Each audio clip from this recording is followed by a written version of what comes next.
daha lazım. Sen nereden geldin? Vallahi gel.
Orijinalde şey anıydı.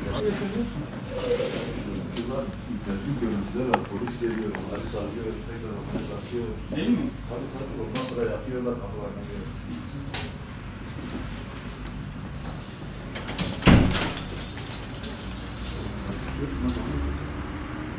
Göreceksiniz.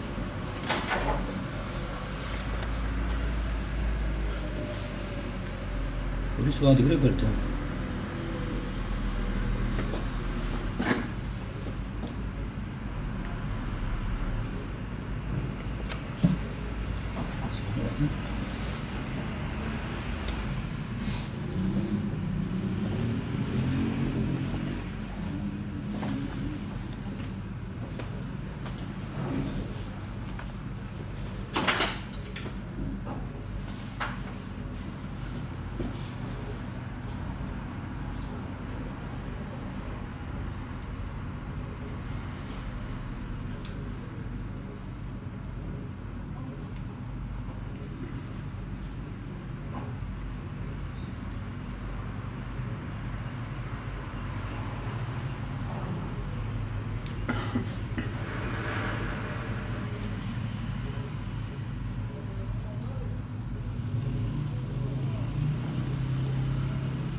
Kimse kalmamış.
Police वाले को जवाब के काम चल लोग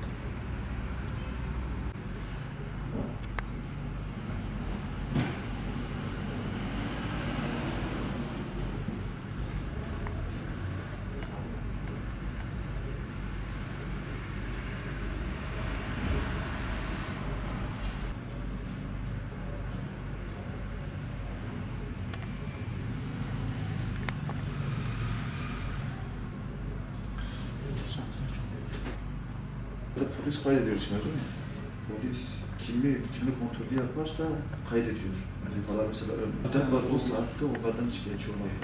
Mungkin gue tunggu khawatirnya itu, yani gue fokus Şeylerini söyleyeyim hemen şey gitsin yani.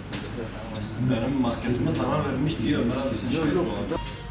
Kiyan sana da ile farklı. Yüzünü de göreceğiz.